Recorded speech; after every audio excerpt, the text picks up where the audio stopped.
출애굽기 15장에 있는 말씀을 보겠습니다.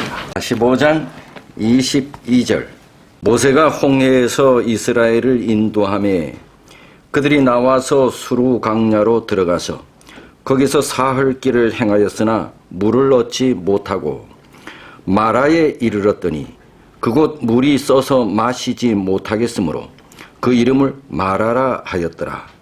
백성이 모세를 대하여 원망하여 가로되 우리가 무엇을 마실까 하며 모세가 여호와께 부르짖었더니 여호와께서 그에게 한 나무를 지시하시니 그가 물에 던짐에 물이 달아졌더라.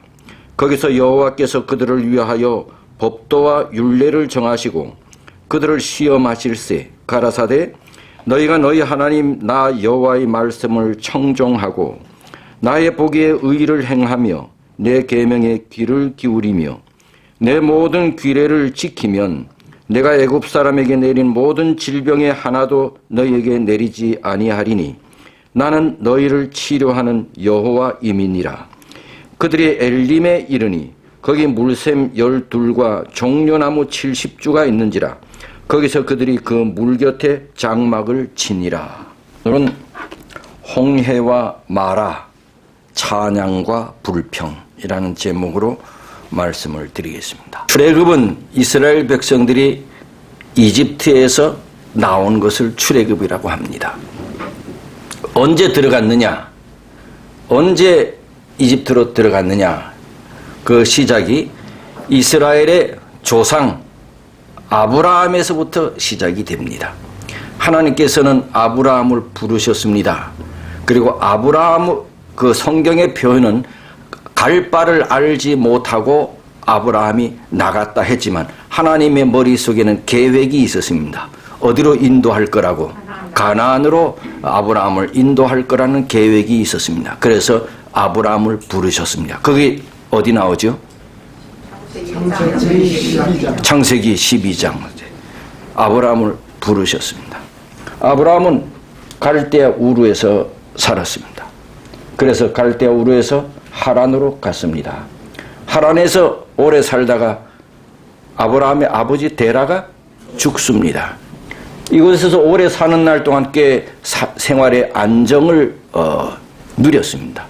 그런데 하나님께서 다시 하란에 있는 아브라함을 부르셨습니다. 그래서 조카 롯과 함께 그의 가족들이 하란에서 출발해서 가나안까지 오게 되었습니다.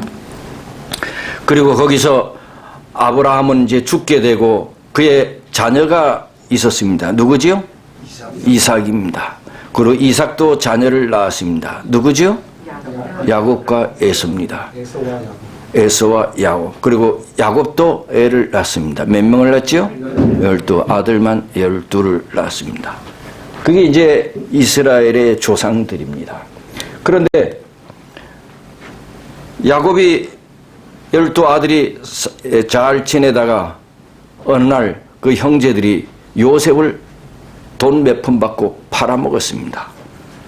그래서 그 요셉이 어디로 팔려갔는가 하면 에집트로 팔려갔습니다.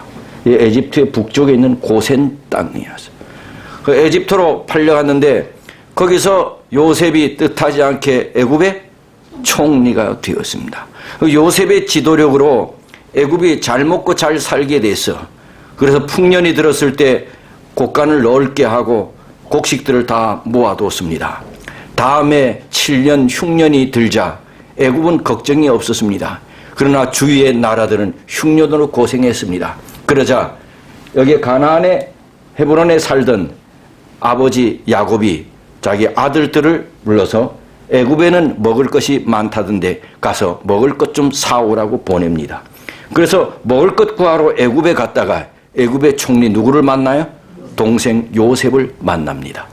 그리고 자기 동생 요셉이 애굽의 총리가 되었다는 소식을 듣고 요셉이 드디어 아버지가 잘 살아 계신가 묻는 여후에 아버지와 가족들을 다 애굽으로 오게 합니다.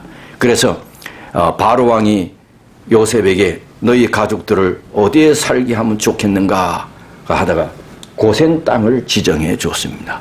그래서 고센 땅에서 요셉의 가족들이 살게 됐어요. 그래서 몇 년 살았냐? 약 400년을 400년을 살면서 인구가 번성하기 시작해서 이스라엘이라고 한 족속이 탄생되게 되어 있습니다.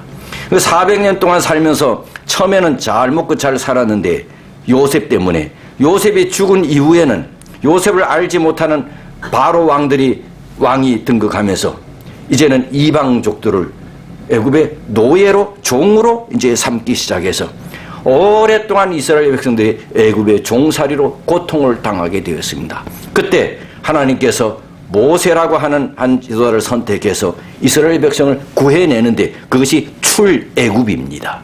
그래서 애굽에 오랫동안 살다가 다시 출애굽시켜서 가나안으로 인도하는 것이 바로 출애굽기입니다. 하나님께서 출애굽기를 시키는데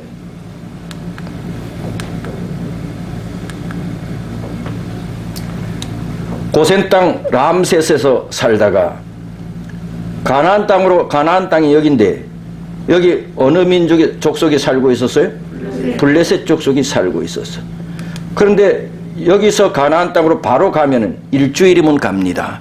근데 부득불 이리로 가면 누구하고 전쟁을 할 수밖에 없어요. 블레셋하고 전쟁할 수밖에 없습니다. 이스라엘 백성들은 애굽에 노예밖에 한 일이 없어. 종살이밖에 한 일이 없어. 그 노예들은 전쟁을 한 경험이 없어. 근데 블레셋과 전쟁을 하면 백발백중 실패할 뿐만 아니라 이 사람들이 누구를 원망하기 딱 쉬워? 하나님을 원망하고 모세를 원망하기 딱 쉬워. 왜 우리를 잘 살고 잘 먹고 잘 사는 애굽에서 건져내요? 이렇게 어려움 주느냐? 그래서 하나님께서 이들을 이 땅으로 인도하지 않으셔. 이 밑으로 인도하십니다. 그것이 제1 여행입니다. 숫곳을 지나 에담까지 왔습니다. 이것도 광야입니다. 에담까지 딱 왔는데 앞에 뭐가 있어요? 홍해 바다가 있습니다. 그리고 이 소식을 들은 애굽의 바로 왕이 이스라엘 백성을 보내고 난 다음에 뭐해? 후회해. 괜히 보냈다. 얘들 잘 써먹었는데. 그래서 괜히 보냈다 해서 군대를 급파해서 뒤를 쫓기 시작합니다. 이스라엘 백성은 앞에 홍해요, 뒤에는 이집트의 군사들이 쫓아오고 있습니다. 이런 걸 가지고 먼 양난이라 그래? 진퇴양난. 알기도 잘 알아요. 앞으로 가지도 못하고 뒤로 가지도 못하고. 그러자 백성들이 모세를 원망하기 시작하지요. 근데 모세는 하나님께 기도합니다. 하나님께서 모세의 지팡이를 홍해 바다에 놓으라고. 그래서 홍해 바다가 갈라지는 역사가 일어나게 됩니다. 그리고 홍해를 무사히 이스라엘 백성이 건너고 난 다음에 뒤에서 쫓아오는 애굽의 군대들이 홍해 바다에 들어섰을 때 그때 어떤 일이 일어났어? 천재지변이 일어났어. 하늘은 비가 엄청나게 쏟아지고 우박이 쏟아지고 천둥과 번개가 요란하게 치고. 그래서 이건 군인들이 옷 다 젖고 비 오고 그럼 전쟁해 못해. 그래서 후회하고 우리가 돌아갔으면 좋겠다. 군인들이 그럴 때 하나님께서 뭐해? 갈라진 홍해 바닷물을 다시 합치게 했습니다. 그러자 쫓아오던 애굽의 군사들은 다 홍해 바다에서 몰사하고, 그때 이스라엘 백성들이 뒤로 돌아보니 홍해 바다 위에 애굽의 시체들과 그들의 갑옷들, 투구들이 다 바다 위에 둥둥 떠내려갔다 그랬어요. 그때 이제 홍해를 건넌 다음에 하나님께서 홍해를 건너서 시내산에서 이스라엘 백성을 좀 교육을 시켜야 되겠다. 얘들이 가나안에서 살아야 되는데 가나안에서 살려면 애굽의 노예로 있던 그 상태에서 가나안에 들어가면 소용이 없다. 그래서 시내산에서 교육을 좀 시켜야 되겠다. 이게 하나님의 계획이었어. 근데 시내산까지 데려가는데 4군데에 뭐가 있었다? 휴게소가 있었어. 4군데에 휴게소가 있었어. 근데 휴게소에서 쉴 때마다 하나님께서 이스라엘 백성에게 한 가지씩 교훈을 좀 가르쳐 주고 싶었어. 그리고 아주 전폭적인 교육은 시내산에서 교육하고 싶으셨어. 그래서 홍해를 건넌 다음에 제일 처음에 3일 길을 가서 휴게소에 도착했어. 이 휴게소가 뭔 휴게소예요? 마라 휴게소입니다. 마라 휴게소입니다. 마라. 3일 길을 걸어갔어. 홍해를 건넌 다음에 3일 길을 건너가다 보니 애굽에서 가져온 물이 다 떨어지고 이제 양식도 점점 고갈되고 그러다 보니 딱 마라에 도착했는데 큰 운물이 있어. 그런 백성들이 야 뭐다? 운물이다 물이다. 그래서 환호성을 지르서 먼저 간 사람들이 뭐해? 두레박으로 운물을 퍼마셨습니다. 그랬더니 그 물이 뭐였어? 아 쓴말. 야 쓰다 쓰다. 그래서 그게 마라야. 마라가 쓰다 뜻이. 야 쓰다 야 마르다. 그래서 마라야. 야 마라다 쓰다. 그래서 이름이 마라야. 그래서 마라의 쓴물이 마라의 쓴물이라는 말은 쓴물 쓴물 두 번이나 마라가 쓰다는 뜻이니까 쓰다의 쓴물 마라의 쓴물. 그래서 물을 마시고 물이 쓰니까 그 다음에 조금 전에 3일 전에는 홍해 바다를 건넌 다음에는 홍해 바다를 건넌 역사는 전무후무한 역사예요. 이런 일은 전에도 없었고 이후에도 없을 것이야. 백성들이 탄복을 했습니다. 세상에 이런 일이 있을 수가 있냐? 세상에 이런 일이 있을 수 있겠냐? 어떻게 바다가 갈라지고 갈라진 바다를 통해서 우리가 걸어가고 우리가 다 걸어간 다음에는 다시 바닷물이 합쳐지고 쫓아오던 애국 군대가 다 몰살하고 세상에 이런 일은 오직 우리가 믿는 누구밖에 할 수가 없다. 여호와 하나님밖에 할 수가 없다. 그래서 노래를 부르고 난리법석이 나서 춤을 추고 우리가 믿는 하나님 최고. 그게 출애굽기 홍해를 건넌 사건이 출애굽기 14장. 14장. 그리고 홍해를 건넌 다음에는 모세의 누인 미리암이 찬미를 작사 작곡해서 백성들에게 다 가르쳐서 백성들로 하여금 찬미를 하고 춤을 추고 이런 작사 작곡하고 노래를 부른 사건이 15장. 창세기 15장. 그리고 15장 이런 일이 있은 다음에 3일 만에 마라에 도착해서 마라의 쓴물을 경험하고는 누구에게 달려갔어? 모세에게 달려가서 너가 우리를 죽이려고 하느냐 말이야. 조금 전에는 뭐 했다가 하나님 찬양 모세 최고 이러더니 모세 죽일 놈이지. 찬양과 불평하는 일이 마라에서 일어났어. 3일 길에. 그래서 마라의 쓴물을 경험하고 나서 하나님께서 모세에게 나뭇가지를 하나 던지게 해서 쓴물을 단물로 바꿔주셨어. 어제 말씀하기를 이 나뭇가지는 바로 예수 그리스도의 십자가를 상징한다. 우리의 삶이 아무리 쓰고 어려워도 예수께서 우리의 삶에 오시면 우리의 삶이 단물이 될 수 있다. 그렇게 말씀하셨어요. 이게 마라의 쓴물이야. 그리고 다시 달려가서 두 번째 휴게소 어디에 도착했어? 엘림에 도착했어. 엘림은 뭐야? 거기 이제 물도 있고 오아시스예요. 물도 있고 나무도 있고 그 좋은 곳에 도착하니 조금 전에 모세를 불평하던 사람들이 모세 앞에 씨 웃었어. 미안하니까. 부끄럽고 미안하니까. 이게 이제 엘림이야. 엘림에서 다시 출발해서 요 엘림까지가 무슨 광야라고? 무슨 사막이라고? 술광야라 그래. 술광야. 그 다음에 엘림 지나서 나서부터는 무슨 광야? 신광야. 그 신광야가 시작되는 이 지점에서 엘림에서 딱 출발하자. 그때에서부터 이스라엘 백성들이 또 불평하기 시작하는데 이제는 애굽에서 가지고 온 양식이 다 떨어져서 양식 떨어졌다고 모세에게 이제 불평하기 시작했어. 그때서부터 하나님께서 이 백성들에게 뭐를 내리기 시작했대? 만나. 이 만나를 내리기 시작한 게 근 40년 동안 만나를 내리셨어. 이것이 출애굽기 어디? 16장. 지금은 대답 잘하는데 나중에 내일 물으면 또 몰라. 만나 어디 나온다고? 출애굽기 16장. 출애굽기 16장. 여기 그러니까 출애굽기 16장이야. 이 만나 사건이. 시내산의 십계명은 어디 나와요? 20장. 출애굽기 20장. 그럼 시내산에 도착한 건 어디 나올까? 19장. 그렇지. 그러니 요 만나 사건에서 시내산 도착하기 전까지가 출애굽기 17장, 18장 사건이야. 그게 뭐야? 르비딤 사건, 르비딤 휴게소에서 세 가지 사건이 일어났어. 르비딤 세 번째 휴게소에서. 세 번째 휴게소는 광야에서 만나를 주던 휴게소. 그 다음 네 번째 르비딤 휴게소에서는 어떤 일이 일어났어요? 물이 없다고 또 불평하는 백성들에게 하나님께서 모세에게 뭐를 쳐서? 반석을 쳐서 물이 나오게 했다 그랬어.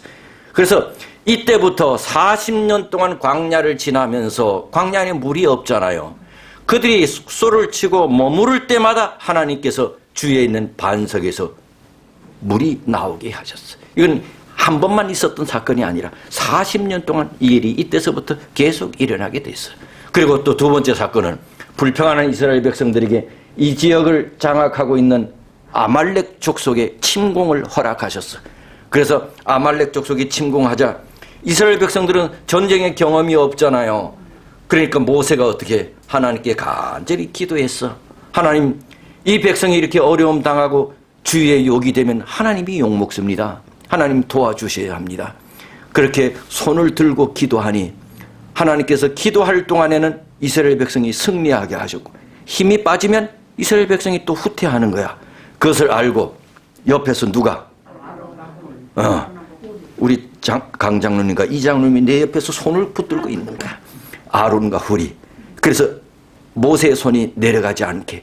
그러니 이스라엘 백성이 계속해서 승리하는 거야. 이스라엘 백성은 전쟁의 경험도 없어. 그러므로 이 싸움은 절대적으로 누가 승리하게 하신 거예요?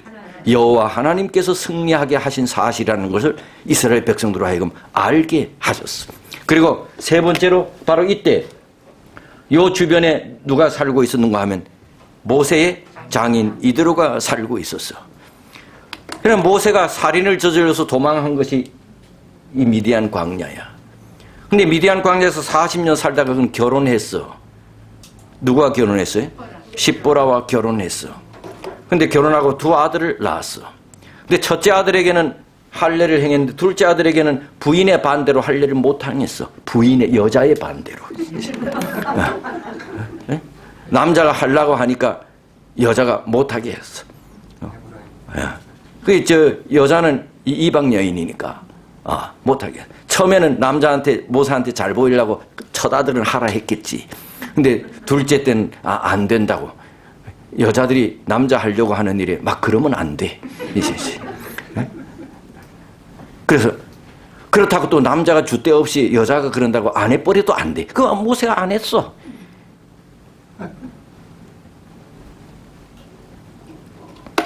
하나님께서 모세를 불렀어. 너 백성이 고생하니 애국에서 구원해 내라고. 모세가 처음에 싫다 그랬죠. 나 못한다고. 난 40년 동안 이것에 양만 치다가요. 난 말도 못하고요. 내 말을 누가 듣겠어요. 안 돼요. 하나님께서 계속해서 권유했어. 그러자 모세가 이제 말씀에 순종하여 가기로 했죠. 근데 그는 처자식이 있어. 처자식을 데리고 가야 됐어. 그 처자식을 데리고 가다가 모세가 죽을 뻔했어. 근데 왜 이런 일이 있는가 생각해보니 둘째 아들에게 할례를 행하지 않은 거야. 그때 같이 따라가던 이 부인이 나 때문이구나 해가지고 둘째 아들에게 할례를 행하는데 할례는 누가 행해야 돼? 아버지가 행해야 되는데 누가 행해버렸어? 엄마가 행해버렸어. 그러다 모세의 그 위기가 확 끝나버렸어. 그리고 그때서부터 모세가 자기 부인에게 여보, 내가 가는 길이 너무 어려운 길이요. 아이들 데리고 집으로 돌아가시오. 내가 나중에 가리이다. 그래가지고 보냈어. 집으로 보내고 모세가 혼자 바로의 궁에 가서 이스라엘 백성을 건져내서 지금 여기까지 가까이 온 거야. 지금 자기 살던 장인 어른의 집 가까이. 그런데 홍해를 건너고 이스라엘 백성이 어디론가 집단으로 200명가량이 옮기는 사건이 주위에 있는 모든 나라들에 다 알려지잖아요. 홍해 바다를 걷는 대역사적인 사건은 여호와 하나님을 믿지 않는 이방 백성들에게도 큰 톱 뉴스였어. 모르는 사람들이 없어. 이스라엘이 섬기는 그 백성의 여호와 하나님 대단한 신이야. 그 사실을 누구도 들었어요? 누구도 들었어요? 장인 어른도 들었어. 모세가 르비딤에 도착했다고 하는 소식을 듣고 장인 어른이 자기의 딸과 모세의 부인과 그러니까 그 자식들, 모세 두 아들을 데리고 르비딤에 찾아와. 그래서 오랜만에 르비딤에서 모세와 처자식 장인 어른이 조우합니다. 아주 저 멋있는 장면이에요. 그래서 바로 르비딤에서 장인 어른이 뭐예요? 예수 여호와 하나님을 개인의 구주로 받아들여. 아마 침례받았다는 말은 성경에 안 나와. 아마 침례를, 지금으로 말하면 침례를 왜 받아요? 그가 개혁을 합니다. 이스라엘 백성이 섬기는 여호와 하나님을 믿기로 그가 결심을 합니다. 사위야, 너가 믿는 하나님이 진짜다야. 너가 믿는 하나님이 진짜다야. 그리고 믿음을 고백합니다. 어디에서? 르비딤에서. 르비딤에서. 그리고 어디까지 같이 가냐? 시내산까지 같이 갑니다. 거기서 또 모세에게 아주 중요한 하나의 교훈을 줍니다. 정보를 줍니다. 뭐야? 모세야, 내가 하는 보니까 네가 하는 것이 좀 지혜롭지 못한 것 같다.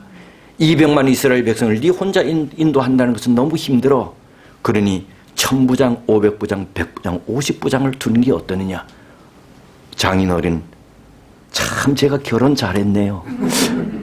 그 말이 지당하십니다. 그래서 장인어른 말 듣고 뭐? 그 조직을 한 거야. 이게 몇 대 사건이 일어난 거예요. 저는 오늘 이제 요 홍해를 건넌 요 마라 요 사건에 대해서 좀 강조하려고 하는 교훈이 있습니다. 요즘 우리가 기도했듯이 살기 힘들어하는 분들이 많습니다. 그런데 예수님을 바로 믿는 사람들은 환경으로 살지 않고 믿음으로 삽니다. 예수님을 믿는다고 하는 것은 환경으로 살지 않고 뭐로 산다고? 믿음으로 살아가는 사람입니다. 살기 힘든 것은 믿는 사람이나 믿지 않는 사람이나 마찬가지입니다. 중요한 것은 이런 어려움 속에서 어떻게 사느냐 하는 것입니다.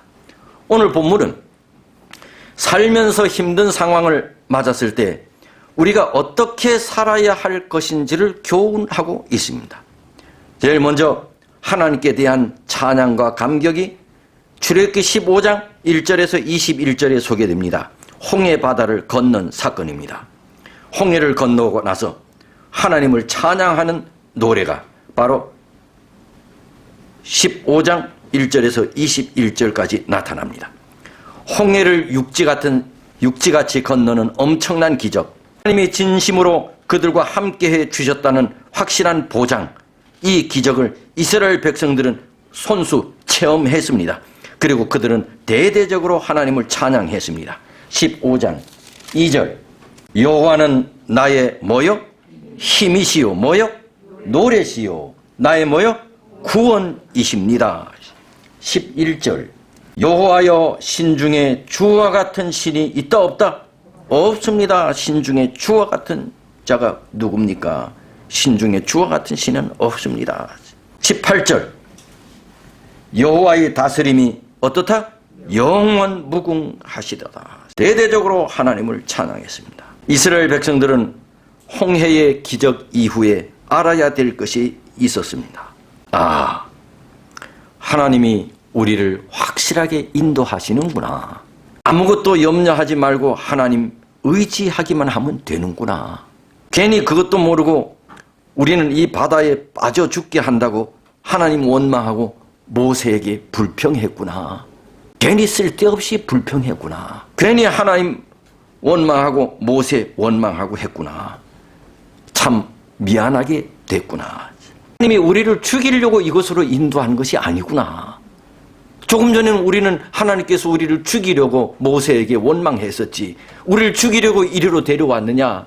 앞에는 홍해가 가로막혀서 가지도 못하지, 뒤에서는 애국 군대가 쳐들어오지, 우리를 죽이려고 이리로 인도했느냐? 그것이 아니었구나. 우리를 어떤 곳으로 인도하셔도 하나님 원망하면 안 되겠구나. 이러한 믿음과 생각을 이스라엘 백성들이 가져야 했잖아요.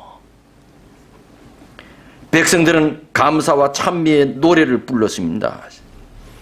이스라엘 자손들에게서부터 불려진 최초의 찬미가 바로 여기 출애굽기 15장에 나오는 홍해를 건넌 다음에 미리암 작사 작곡의 이 찬미가 이스라엘 백성들이 부른 최초의 찬미입니다.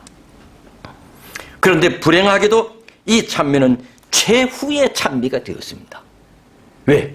그들은 40년 동안 줄곧 뭐만 했어요? 불평만 했습니다.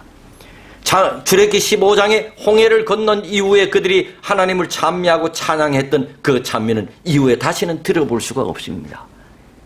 최초의 찬미와 최후의 찬미가 되었습니다. 찬미가 끊겼습니다. 이스라엘 백성이 40역사에 찬미가 끊겼습니다. 여러분, 우리가 이제 예배를 드릴 때 뭐가 빠지면 예배가 아니에요? 예배는 설교만 듣는 게 예배가 아닙니다. 예배는 복합적으로 다 속해 있어. 뭐도 있어야 돼? 예배는 찬미도 있어야 돼. 그리고 뭐도 있어야 돼? 기도도 있어야 돼. 또 뭐도 있어야 돼? 말씀도 있어야 돼. 또 뭐도 있어야 돼? 예물도 있어야 돼. 이스라엘 백성은 반드시 성소에 갈 때 뭘 가지고 갔어요? 예물도 있어야 돼. 또 뭐도 있어야 돼? 홍 집사님 오셨어요? 교제도 있어야 돼. 서로 한 줄 잘 있었어요, 집사님? 교제도 있어요. 이 모든 것이 다 어울러져 그게 뭐예요? 예배야. 그러니 전에도 말씀드렸지만 비대면 예배라는 말은 예배가 아니야. 우리가 그렇게 이제 부르는 것이지. 그래서 우리 교회는 어느 교회보다 뭐가 충만하다고? 찬미가 충만하다고. 요전에 우리 사경의 강사 목사님 와서 이렇게 찬미 충만한 게 처음 봤다고. 여러분 기분이 좋았지요? 네. 기분이 좋았어. 우리는 보통 한 15분에서부터 찬미 불러. 또 찬미 못 부르는 거 어디서 시큼 불러야 돼요? 교회에서 시큼. 그러니까 찬미 부를 때요. 우리가 이제 예배드리기에는 찬미 부르잖아요. 준비 찬미 합시다. 준비 찬미라고 하는 말은 틀린 말입니다. 그냥 뭐예요? 찬미하는. 찬미가 뭐 예배를 준비하기 위해서 부르는 거 아니잖아요. 찬미는 여호와 하나님을 찬양하는 노래인데 뭐 준비로 찬양한다는 건 말이 안 돼. 그냥 찬미하는 것이. 준비 찬미합시다. 이거는 말이 안 되는 거예요. 찬미합시다.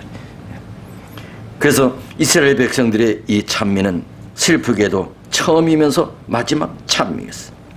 여기 부조와 선지자 상권 290쪽에 보면 우리의 영혼을 죄의 속박에서 벗어나게 하심으로 하나님께서는 히브리 사람들이 홍해에서 얻은 구원보다 더 큰 구원을 우리를 위하여 이룩하셨다.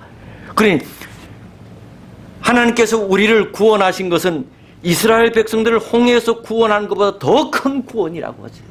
장로님을 구원하신 것은 이스라엘 백성을 홍해를 건너게 하신 구원보다 더 큰 구원이시래. 네? 그러면서 우리는 히브리 백성들 같이 마음과 뜻과 목소리를 다하여 인생에게 행하신 그분의 기이한 일을 인하여 여호와를 찬양해야 한다. 네? 네? 뭐 때문에 우리가 찬양해야 한다고? 우리를 구원하신 여호와의 기이하심을. 이스라엘 백성들은 홍해를 건넌 구원에 대해서도 그렇게 찬양했는데 우리의 구원은 홍해를 건너게 한 구원보다 더 큰 위대한 구원이라고. 그러므로 우리는 여호와를 뭐 해야 한디? 찬양해야 한디. 찬양해야. 그래서 여러분 우리 교회 나오실 때 좀 일찍 나오셔서 뭐 많이 해야 돼? 찬양 많이 해야 돼. 찬양 많이 해야 돼.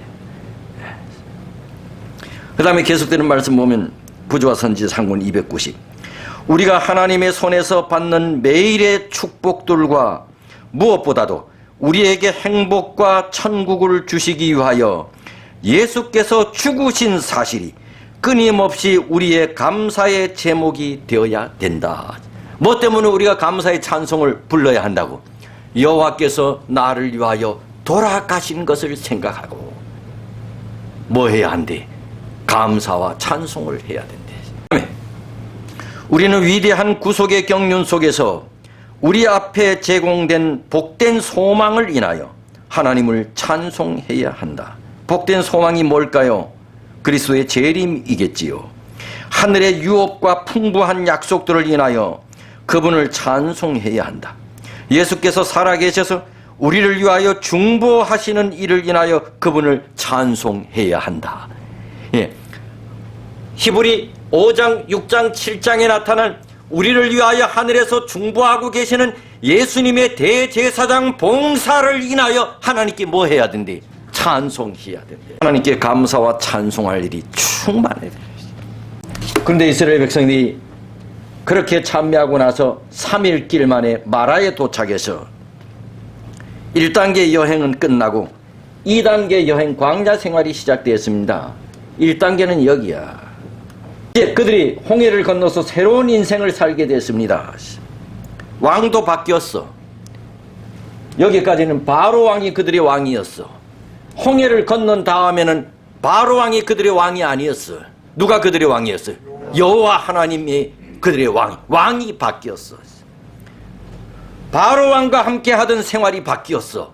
이제는 홍해를 건넌 다음에 그들은 바로 왕과 함께 생활할 수가 없었어. 그럴 필요도 없어.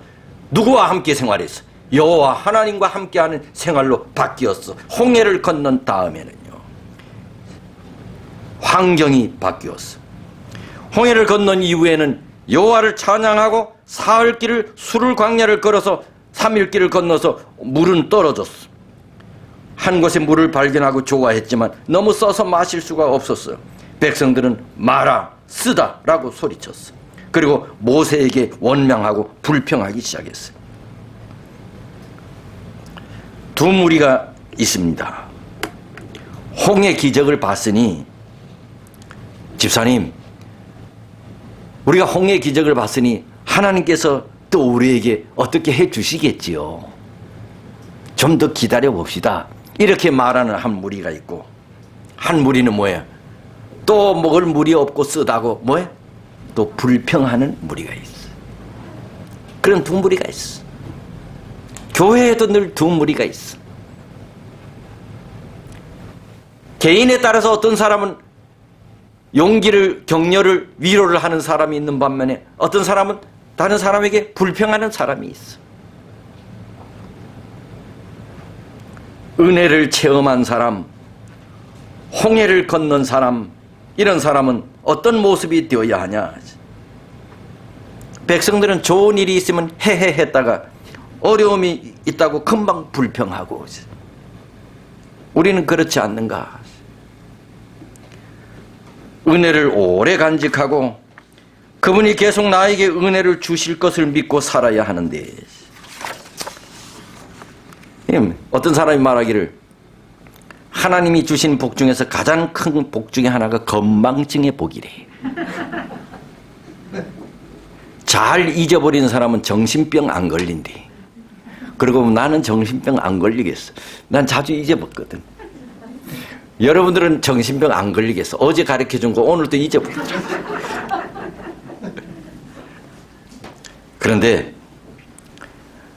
상처는 잘 잊어야 하지만 은혜는 잊으면 안 돼. 여러분, 은혜는 모래에 새기고 원수는 어디에 새기래? 바위에 새기라는 말이 있어. 은혜는 모래에 새기고 원수는 바위에 새긴다. 그런 말이 있다니까요. 내가. 이 말은요, 잊을 것은 안 잊어버리고 잊지 말아야 할 것은 잊어버린다는 말이에요. 우리가 은혜는 바위에 새기고 원수는 은혜에 새기면 얼마나 좋겠어. 그런데 사람들이 그렇지 않는다는 얘기야. 은혜는 모래에 새기고 원수는 바위에 새긴대. 은혜는 금방 잊어버리고 원수는 오래 가지고 있대. 이스라엘 백성들은 3일 전에 엄청난 은혜로 자신들을 살려주신 하나님의 은혜를 너무 빨리 잊어버렸어. 그 엄청난 은혜인데도. 그래서 모세에게 달려가 불평을 했대. 우리도 보니 뭐 모세 욕할 게 아니야. 자, 백성들 욕할 게 아니야. 우리도 은혜를 받고 너무 빨리 있는 것 같아. 가만히 보면 1시간도 안 가. 설교 예배 듣고서는 아멘 아멘 했다가 말씀을 통해 은혜 받고 1시간 후에 직원회 하다 보면 다 사라져, 은혜가. 우리 말고 다른 사람들 말이야. 금방 은혜 받았다 아멘 아멘 할 때 직원회 할 때 보면 막 혈압이 올라가고 사태질하고 하는. 아니 금방 은혜 받았는데 1시간 전에 은혜 받았는데. 멕시코 어느 지역에서 온천과 냉천이 나란히 발견됐어요. 그래서 그 지역의 아낙네들은 빨래를 냇가로 가져가서 온천에다 옷을 삶은 다음에 냉천에다 헹궜어. 이 광경을 자세히 지켜보던 어떤 관광객이 멕시코 친구에게 이렇게 말했어. 위대한 자연은 매우 관대해서 냉천과 온천을 자유롭게 사용할 정도로 많은 물을 공급해 주고 있군요. 그랬더니 멕시코 친구가 대답했어. 그렇지도 않다네. 비누가 없다고 사람들이 불평이 이만저만이 아니네. 이것 주고 이것 주면 또 이것 없다고 불평하고, 설거지 해주면 또 이거 안 해준다고 뭐하고. 원망하는 사람은 하나님께서 무슨 은혜를 주셔도 감사할 줄 몰라요. 감사가 없으면 축복은 계속될 수가 없겠지요. 감사는 축복을 낳고, 축복은 또다시 뭐를 낳아? 감사를 낳아. 불평과 원망은 저주와 실패를 낳고, 실패와 저주는 또다시 불평을 낳는 악순환이 계속되겠죠. 믿음으로 승리하는 삶을 살기 원하면 뭐를 빨리 잊어버리면 안 돼? 은혜를 빨리 잊어버리면 안 되지. 여기서 한 가지 깨닫는 사실은, 마라는 구원받은 후에 있다는 사실이야. 마라는 홍해를 건넌 이후에 있었다는 것이야. 이스라엘 백성들이 홍해를 건너 마라를 만났어. 애굽의 속박에서 홍해를 건너는 것은 사단의 속박에 있다가 침례를 받아 구원을 받은 경험이야. 침례 후에는 반드시 뭐가 있어? 마라가 있어. 많은 이들이 여기서 실망합니다. 예수 믿으면 복을 더 많이 받을 줄 알았는데 예수 믿고 나니 더 어려움이 많이 생겨. 더 어려움이 많이 생기는 것이 정상이에요. 왜? 누가 자기 백성을 빼앗겼으니까? 사단이 자기 백성을 빼앗겼으니까 가만히 있지 않지요. 어려움이 더 생기는 것이 정상이야. 그러나 그 어려움을 조금만 참으면 조금 앞에 뭐가 있어? 엘림이 있어. 엘림은 뭐해? 오아시스야. 물이 있고 나무가 있어. 그래서 이 마라의 예수님을 개인의 구주로 받아들이고 난 다음에 초신자들은 마라를 경험해 믿음이 연약하니까 그때 초신자들을 우리가 먼저 믿은 자들이 어떻게 해야 된다고? 많이 위로와 격려를 해야 된다고. 예? 오래 믿은 사람은 안 나가. 목사가 보기 싫으면 어디로 간다고? 오래 믿은 사람은 다른 교회로 가지. 근데 초신자들은 목사 보기 싫으면 어디로 가? 집으로 가. 오래 믿은 사람은 집으로 안 가. 다른 교회로 가. 다른 교회로 가는 건 괜찮아. 뭐 하나님 안 믿는 게 아니야. 그러나 초신자들은 어떻게? 가버려. 그래서 마라를 경험한 초신자들에게는 뭐야? 많이 사랑과 은혜를 베풀어야 돼. 격려하고. 그래야 믿음이 한 단계 업그레이드 돼. 그럼 시간이 조금 지났지만 이때에 15장 25절을 한번 보세요. 참. 15장 25절. 모세가 뭐 했대요? 여호와께 부르짖더니. 아니 백성들이 모세를 삿대질하고 욕하고 위협하고 공갈을 협박하고. 그런데 모세는 백성을 상대하지 않고 누구를 상대해? 여호와 하나님을 상대해. 모세는 지금 백성들을 이끌어가고 있지만 백성들을 상대하지 않아. 백성들을 가나안 땅으로 인도할 대상으로 생각하지, 싸움의 대상으로 생각하지 않아, 모세는. 그래서 처음 하나님이 모세를 부르실 때는 모세는 백성들과 바로 왕을 바라봤어. 그래서 내가 못 가겠다고 했어. 처음에 하나님께서 모세를 부르자 백성들을 바라봤어. 바로 왕을 바라봤어. 아니, 난 못합니다. 그런데 부르심을 받고 난 다음에는 사람을 보지 않고 누구를 바라봤어요? 여호와 하나님을 바라봤어요. 홍해 앞에서도 바다를 바라보지 않고 여호와 하나님을 바라봤어요. 뒤에 추격해오는 바로의 군대를 바라보지 않고 여호와 하나님을 바라봤어요. 원망하고 있는 백성들을 바라보지 않고 여호와 하나님을 바라봤어요. 전에는, 여호와의 부르심을 받기 전에는 바로 왕과 백성들을 바라봤지만은 하나님의 부르심에 순종한 다음에는 그들은 누구를 바라봤다? 여호와를 바라봤어. 백성들은 원망의 대상이 아니라 이 백성들은 가나안까지 내가 인도해야 할 대상으로 생각했지, 백성들과 싸울 필요가 없다는 것이야. 이게 지도자의 모습이 돼야 돼. 지도자는 하나님과 싸워야지 백성과 싸우면 안 돼. 모세는 하나님과 싸워야지, 신자들과, 목사는 하나님과 싸워야지 신자들과 싸우면 안 되지. 그렇다고 백성이 지도자하고 싸우라는 말은 아니야. 모세는 백성들이 자기를 보고 원망할 때 모세는 여호와께 부르짖었어. 여호와께 부르짖었다는 얘기는 뭐예요? 뭐 했다는 말이에요? 기도했다는 야야. 백성들은 모세를 원망하는데 모세는 하나님께 가서 기도했어. 힘들고 어려울 때 무엇보다 기도해야 한다는 것을 가르쳤어. 문제 해결은 누구에게 있다고? 하나님께 있다고. 그래서 기도가 시작되면 문제 해결의 절반은 된 것이래. 수많은 사람들이 내 주변에서 불평해도 나는 뭐 하는 사람이 되어야겠다는 거예요? 기도하는 사람이 되겠다. 기도하면 내가 변화되고, 가정이 변화되고, 교회가 변화되고. 그러나 불평하면 내가 병들고, 가정이 병들고, 교회가 병들어. 이 세상은 마라처럼 써. 뉴스를 들어보면 쓴 이야기만 나와. 이 세상은 죄 때문에 온통 써.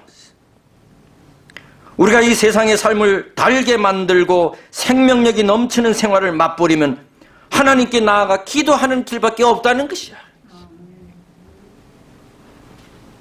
왜 한 사람도 백성들 사이에서 그렇게 말하는 자가 없었는지 우리 기도하자고. 우리 기도하자고. 왜 이렇게 말하는 교인이 없었는지. 기도하는 모세에게 하나님은 한 나무를 지시하셨어.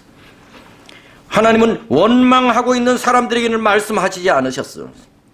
기도하는 자에게 말씀하셨어. 하나님은 문제의 답을 가지고 계시잖아요. 문제의 답은 문제에 있는 것이 아니고 하나님께 있잖아요.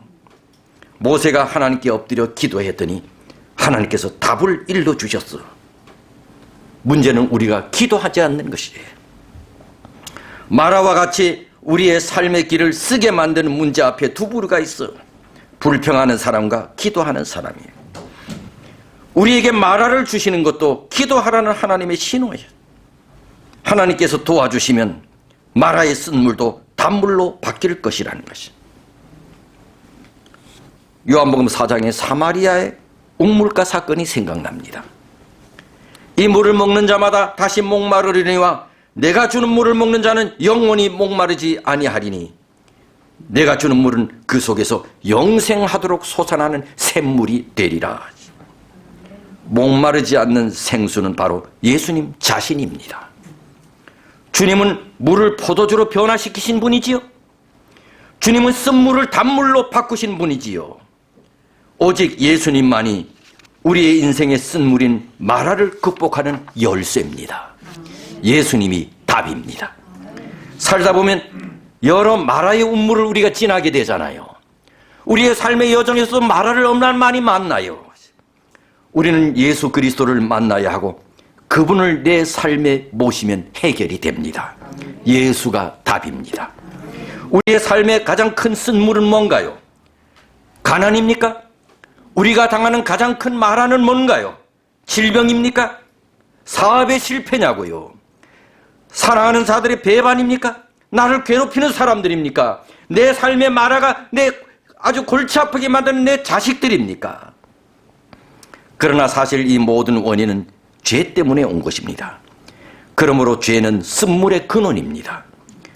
죄를 해결하실 수 있는 분은 예수밖에 없습니다. 예수가 답입니다. 우리의 삶의 수많은 마라를 해결할 수 있는 유일한 방법과 해답은 예수입니다. 예수님을 내 삶에 모셔드리면, 내 삶을 예수님께 맡기기만 하면 마라의 쓴물을 단물로 바꾸게 해주신 것처럼 우리의 쓴물도 단물로 바꾸어 줄 겁니다. 풍랑을 만나 제자들이 죽게 됐지요. 그들에게 있어서 마라는 풍랑이었습니다. 풍랑이 그들의 큰 마라였습니다. 그러나 예수님이 풍랑 가운데 오셔서 그 풍랑을 잔잔케 하셨지요. 그러자 그 배는 가고자 하는 곳에 도착했습니다. 답은 예수였습니다. 26절에 쓴물을 단물로 바꾸시고 하나님께서 마지막 권면하십니다. 너희가 너희 하나님 나 여호와의 말을 청종하고 내 보기에 의를 행하며 내 계명에 귀를 기울이며 내 모든 규례를 지키면 내가 애굽 사람에게 내린 모든 질병에 하나도 내리지 아니하리니 나는 너희를 치료하는 여호와임이니라. 어려울 때일수록 말씀에 순종하라는 것입니다. 말씀에 순종하는 자세를 가져야 하나님께서 복을 계속해서 퍼부어 주실 수 있습니다. 이러한 복을 우리 모두가 받게 되는 예수의 사람들이 되기를 간절히 바랍니다. 아멘. 하늘 아버지, 이 시간에 우리에게 주님께서 말씀해 주셔서 감사합니다. 우리가 주님 앞에 평생 감사하고 찬송해도 부족한데 우리의 마음과 입술은 감사와 찬송보다는 불평하고 비평할 때가 많으니 하나님께서 우리의 이러한 모습을 아시고 오늘 우리에게 말씀해 주셔서 감사합니다. 이스라엘 백성이 홍해를 건넌 것보다 더 위대한 것이 주님께서 십자가의 피로 우리를 구속하신 것이라고. 이 말씀만 봐도 가슴이 벅찹니다. 이스라엘 백성을 홍해를 건너게 하신 것보다도 주님께서 십자가의 피로 우리를 구속하신 것이 훨씬 더 크다. 하나님 감동입니다. 늘 이 사실을 마음에 품고 우리를 위하여 지금도 하늘에서 중보하고 계시는 예수님의 봉사를 생각하고 우리를 위하여 준비해 놓으신 저 하늘 천국을 그리워하며 그러한 모든 사실들을 늘 생각하며 하나님 앞에 감사와 찬송하는 삶이 되게 해 주옵소서. 또 우리가 하나님 앞에 감사하는 마음으로 여기 헌물도 주님 앞에 가지고 나왔은즉 하나님 기뻐 받으시고 영광 얻으시옵소서. 이제는 우리 하늘 아버지의 크신 사랑과 주님의 다함이 없는 은혜와 성령 하나님의 감화 감동하심이 머리 숙인 주님을 사랑하는 모든 성도들 위해 다가오는 한 주간 충만히 역사하사 믿음으로 승리케 하시기를 예수님의 이름으로 축원하옵나이다. 아멘.